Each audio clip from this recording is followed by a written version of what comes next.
Ghana. Ya samo mobo papa. Ya samo mobo papa. Anope utie interview na waye no a. Your listeners ni viewers no are the best judges. Me eba se me say ya na me pese me kom bebre. But ya frefo, ya dofo ni ya hwefo no mutie no madwene mu do. Nti de ekoso ne de obi aka ye bia no omunenim. No munim ba bia asam no so ekeka ko. This is not the first time I yet is asem. And ebe koso ha kopem se wiase awie ye beba. Obia nya ne nua obu no Ghana ha. Oman no a ye namu no. De bia no ahiafo koso eye mobo na sikafo akoso anya sika. Nti wo hwe ekwan ye da hiani ni sika ni ntamu no a ekwan no wa. Sika ni bia ni ho ya de saade we bedi ne ba. Boko ne ye hiafo kuani papa carpenter do ton toes ewudwom do ton makono ne ba no ne de saade we bedi no. Ya na hadwen nti ne who se obi ye police kura na respect awasa wo de ma no na respect no eka kwam who se obi ye sojani a respect awasa wo de ma no na respect no eka kwam efi se wo be hia wo bi bo hia police ni bi kura no wan kasa kura no utirim questions bebre ba utirim se enti nipa e ogina hoyi se papa ya ogina maame ya ogina hoyi small girl ya ogina nto so ye police ni girl ya ogina nto so ye sojani efi se obi afa akira gisika bia me ya kan bo mu ya gisika bia me obi nso asan sampa ya faw ene ubakop soja 250 million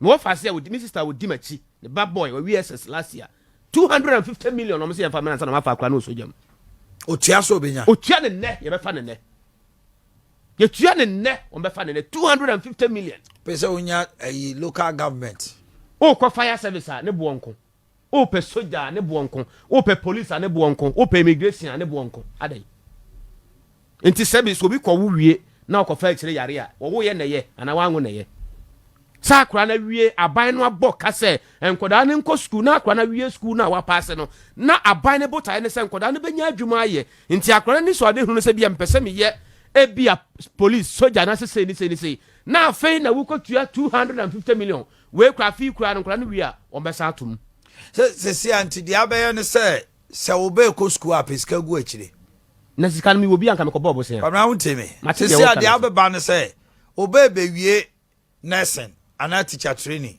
ana obewie university na adwin so obepe aban adwuma bi mu awura kopensi achiba na fa to ho na twen sa wo ban ba be kasa maame yese se minya 10,000 ba be fa me so mko ana ne ntoma bi no beton ana aburo bi no order a mamundi aburo ni nyina mumpe bi wo na ye dan asisi a mo hwa mo mawie a ye fa mo ma adwuma no so no mutua.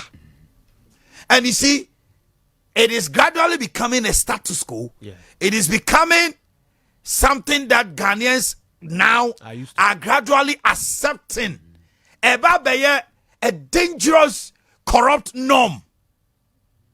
And it looks as if nobody is taking a clue or bringing his or her mind to it. The MP, kasa also on no class, bibisa home poa. On fa won se nko betua sika ni bi mpo no ayedai wo de ama ne nkrofo because omu nyina epebi na enya easy so MP Krafi say the adro no there but which is unacceptable coming from her. She's supposed to see to it say this canker is nip in the butt.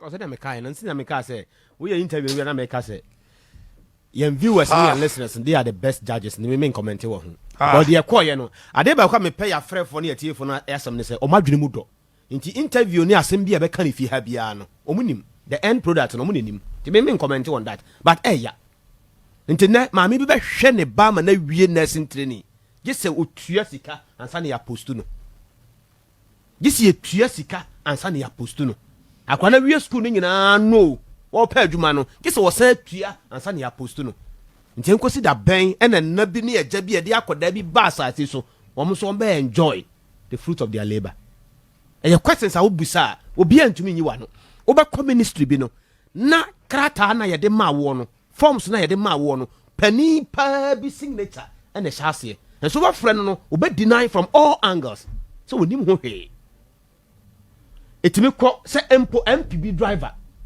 DCEB driver including assembly members down to the ground obi atumi fa no yonko ho na wo twa na be to man no say the yesi keka kɔ no wonder say nanu say parliament yabo empanifo bi din say momra ne yentoto ma no nwie no wo behwe omachi say no na wo hene bi anasa papa bi watutuntuma agu so ne kente kakraka ni kente kakraka na dey eni ma gu no komu enya agro na dey because ya adidie ba adododie nka adidie on dey so oni ade adododie wa adidie ne ho and I see Kwabena, one painful thing is the society gradually and so unnecessary pressures on young akandi for no yani we are near say che ho hwe MP DC wa obeka na kosema kire e was a Friday or free fear opel e was a revenue for epe bibi ma no to no ho because obekwa ye obekwa engagement asori bi ba for there virtually everything wa ma ai and onya baby see ye na e pa adwuma me na me pa adwuma ma o obetimi se MP na MP no MP me ma me wuye wa ma me na pa adwuma ma wo kai utter nonsense. You see ya so society no so ama society no so dey and the unnecessary pressure Kwabena kese kwa bam na owie no ba fie na se Kwabena ebo ne bra ye se wa mokro no na obo ne sisen ketewa bi kra na 2-bedroom house a oye kohwini sansani wa mobra hwe na afo ka so mudam enti ama politicians bebre omukọ ahomeji a sika wa omu nyina omu di tua yare ka because amansan sika wudi anyam betua oka chief directors any accountant omu wa ban mu omu di sika kono ko busa omu yire no stroke diabetes and no pressure it's almost all the time to your young boy not in abam to see now fum sika MPP mabuna mutemi a manya baby asha mu fum sika NDC fo a mo presem beba mo so mbe fum o man no a mo fum na japade no awurade tesoro hwe mu din etie me se MPC bebre na mo kop off a o mo nya MPC bio a o mo be ye mobo usia o mo kra you are better than them ubesia minister former minister and am say one train one more brapenti no uchia na ho no o mobo ebi na ase atatai o mutumi nante because akola bi school fees bono akola bi eniema bi ekro bi ensua ebetu ama no disabled bi sika wudi amre du se nyame se saa wakati anie ntibo amugu aban mu amra mu ye ban djuma mu tie ma no pe ya mu twa corners ejis cases ya dark se to talkers e dey we guess no and they all war fans o ai twa o se me na more platform they make can it they all can do be anti but who say posterity will judge you. Posterity is awaiting everybody. Yet your memuna chrono and I saw for pin canocre. I saw for tell menimu and the biakojina MPP the biakojina and DC. And Kamuna was say Kamuya clergy and Kebamon chain. And then the conscience of many clergy is skewed towards political colors and political lenses. And I'm not tranquil bebre or just sent to my movie on canocre. Imams ananke bimu kra no you know and the imams ni bebe kra compromised. So what is it? Amu we are be kase mabruna say. Stop that statement. And then you funu de mo penifo no mo datia e won kwala ni sem no you are destroying the future of the children. Eti aman kwala no o ma disturbed, distracted and confused. And penny for one memu, mon cano crack, mumu bebre. Eti babunu ti one more. ɔhwɛ n'anim a ɔnhuru n'anim enti ways and means we are saying kwala no ye lazy akora keto a watime mia n'ani akɔ school ɔpɛ kwan ayɛ ɔpɛ adwuma wakɔ akɔtena forestation for 8 months muntua ne ka wakɔ napco 10 months muntua ne ka wakɔ yɛ rotational nursing wayɛ ne service 12 months one solid year untua ne ka wo tifie wo na yɛ de sika na ma wo wo medidi kama mo kɔ holidays obi 700 Ghana 1.8 kura obi 700 Ghana na he ade bi cost wo Ghana ha minimum wage essence say producer get it for me.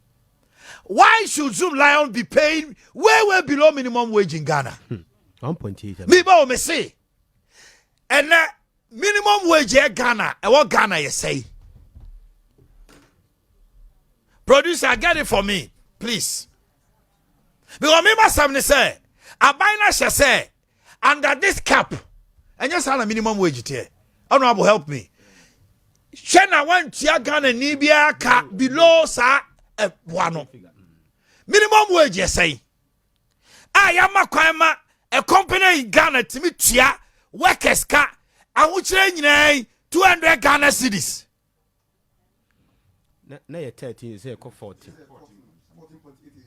Okay. 14 for a day a wage minimum wage a day. It will multiply by 30 I say.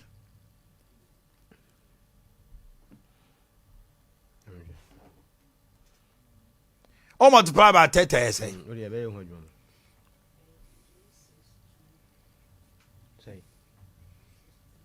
And to the fan said 260. Zoom Lion for Siko Mutu do 260. 1.8. So why is Zoom Lion paying below minimum wage and Abino Gusun in a sign contract? Why? And they are working. Me say Serious, boss. why? Very serious. Because Abino and then I contract. How much? 446. Eti anya shekran katian 400. Meanwhile, sika edi Zoom Lion a month for each person, no. And your best 700 say 800. Now a whole 1 year sika ne ma. Omo ya no me betua. Ti se ba my office, me maka kire omo vice president the office na napco free buy. And your office and na napco free buy. Anya se kope tamalia wanya bio na ni subri no. Oko contest 2020 kope ayi ana ni subri no free am office kra ayi napco office ko zi ho. Juma Zoom Lion for you mo kra na yemi atifre yes here the you start ba e mo akwadidi oh my aka bi agum wo so ka bi agum and a Ghana mabuna this state all over. Yes, stranded. And you sit and tell them say omo ye lazy omo mpa adwuma adwuma ba na ade ma omo so omo nya ye